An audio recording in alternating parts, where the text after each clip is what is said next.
Hi viewers, ಕರುನಾಡ ಕೈರುಚಿ ಕ್ರಿಯೇಷನ್ಸ್ಗೆ ಸ್ವಾಗತ. ನಾನಿವತ್ತು mix ತರಕಾರಿಗಳನ್ನ ಉಪಯೋಗಿಸ್ಕೊಂಡು ಕುಕ್ಕರಲ್ಲಿ ಪಲ್ಯನ ಮಾಡ್ತಾ ಇದ್ದೀನಿ. 5ರಿಂದ 10 ನಿಮಿಷದಲ್ಲಿ ನಾವು ಈ ಪಲ್ಯನ ಮಾಡ್ಕೋಬಹುದು. ತುಂಬಾ ರುಚಿಕರವಾಗಿರುತ್ತೆ. ಚಪಾತಿ, ರೊಟ್ಟಿ, ಅನ್ನಕ್ಕೆಲ್ಲ ಒಳ್ಳೆ ಕಾಂಬಿನೇಷನು. ಹೇಗೆ ಮಾಡೋದು ಅಂತ ನೋಡೋಣ.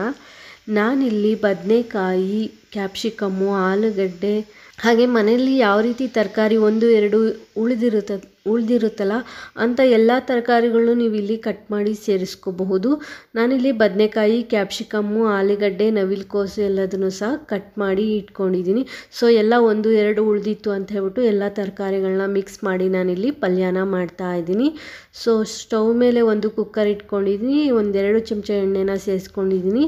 ಎಣ್ಣೆ ಕಾದ ನಂತರ ಅರ್ಧ ಚಮಚ ಸಾಸಿವೆ. ನಾನಿಲ್ಲಿ ಕುಕ್ಕರಲ್ಲಿ ಮಾಡ್ಕೊಳ್ತಾ ಇದ್ದೀನಿ. ನೀವು ಬೇಕು ಅಂದರೆ ಓಪನ್ ಪ್ಯಾನಲ್ಲೂ ಸಹ ಮಾಡ್ಕೋಬಹುದು.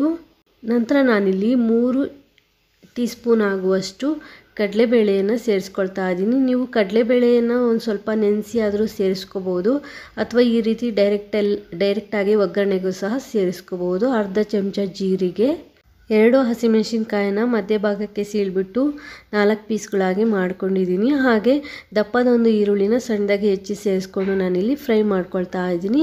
ಈರುಳ್ಳಿ ಹೊಂಬಣ್ಣಕ್ಕೆ ಬರಬೇಕು, ಅಲ್ಲಿವರೆಗೂ ಚೆನ್ನಾಗಿ ಫ್ರೈ ಮಾಡ್ಕೊಳ್ಳಿ.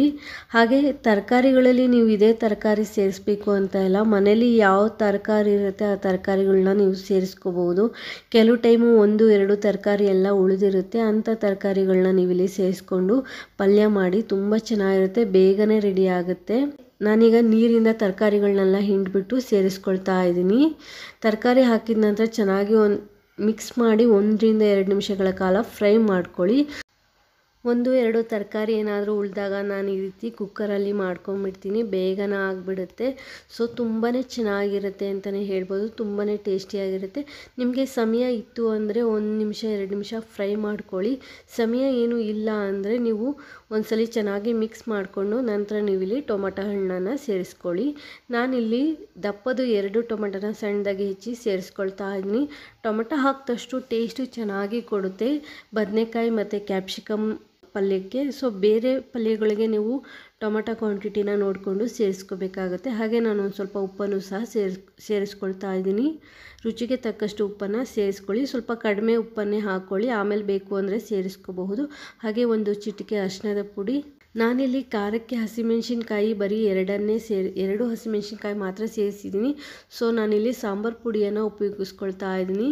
1-1.5 ಟೇಬಲ್ ಸ್ಪೂನ್ ಆಗೋಷ್ಟು ಸಾಂಬಾರು ಪುಡಿಯನ್ನು ಸೇರಿಸ್ಕೊಳ್ಳಿ. ಸೊ ಟೇಸ್ಟ್ ನೋಡಿಕೊಂಡು ನೀವು ಮತ್ತೆ ಸಾಂಬಾರು ಪುಡಿಯನ್ನು ಸೇರಿಸ್ಕೋಬಹುದು. ಒಂದ್ಸಲಿ ಚೆನ್ನಾಗಿ ಮಿಕ್ಸ್ ಮಾಡ್ಕೊಳ್ಳಿ.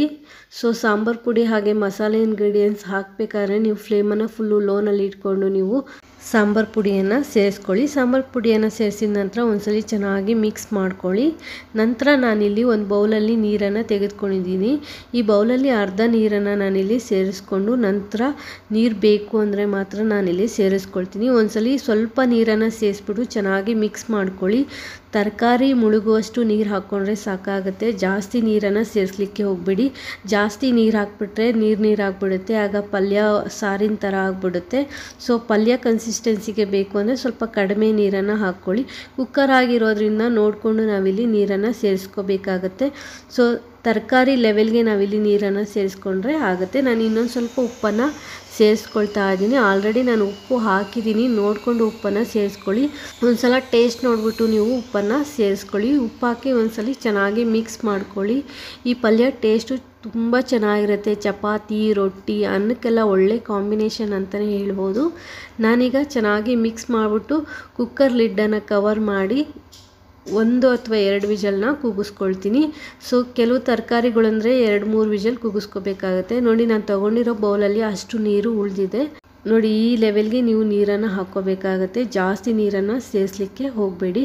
ಈಗ ಕುಕ್ಕರ್ ಲಿಡ್ಡನ್ನು ಕವರ್ ಮಾಡಿಬಿಟ್ಟು ನಾನಿಲ್ಲಿ 2 ವಿಜಲ್ನ ಕೂಗಿಸ್ಕೊಳ್ತೀನಿ. ಸೊ ತರಕಾರಿ ಮೇಲೆ ವಿಜಲ್ ಕೂಗಿಸ್ಕೋಬೇಕಾಗುತ್ತೆ. ಹಾಗೆ ಕೆಲವು ಕುಕ್ಕರಲ್ಲಿ ಬೇಗನೆ ಬೇಯುತ್ತೆ, ಇನ್ನು ಕೆಲವು ಕುಕ್ಕರಲ್ಲಿ ನಿಧಾನ ಬೇಯುತ್ತೆ.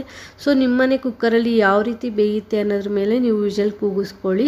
ನಾನಿಲ್ಲಿ 2 ವಿಜಲ್ನ ಕೂಗಿಸ್ಕೊಂಡಿದ್ದೀನಿ. ಕುಕ್ಕರ್ ತಣ್ಣಗಾದ ನಂತರ ಲಿಡ್ಡನ್ನು ಓಪನ್ ಮಾಡ್ತಾ ಇದ್ದೀನಿ. ನೋಡಿ, ನಾನಿವಾಗ ಲಿಡ್ ಓಪನ್ ಮಾಡಿದ್ದೀನಿ. ನೋಡಿ ಪಲ್ಯ ಕನ್ಸಿಸ್ಟೆನ್ಸಿ ಈ ಹದಕ್ಕೆ ಇದೆ. ಬೇಕು ಅಂದರೆ ನೀವು ಲಿಡ್ ಓಪನ್ ಮಾಡಿದ್ಮೇಲೆ ಇನ್ನೊಂದು ನಿಮಿಷ ಬೇಯಿಸ್ಕೋಬೋದು. ನಾನು ಇನ್ನೊಂದು ಸ್ವಲ್ಪ ಉಪ್ಪನ್ನು ಸೇರಿಸ್ಕೊಳ್ತಾ ಇದ್ದೀನಿ. ಉಪ್ಪು ಕಡಿಮೆ ಇದೆ ಅನ್ನಿಸ್ತಾ ಇದೆ. ಹಾಗೆ ಒಂದು ಸ್ವಲ್ಪ ಕೊತ್ತಂಬರಿ ಸೊಪ್ಪನ್ನು ಸೇರಿಸ್ಬಿಟ್ಟು ಚೆನ್ನಾಗಿ ಮಿಕ್ಸ್ ಮಾಡಿ ಸರ್ವ್ ಮಾಡ್ತೀನಿ. ಮತ್ತೆ ನಾನೇನು ಬೇಯಿಸಲಿಕ್ಕೆ ಹೋಗಲ್ಲ.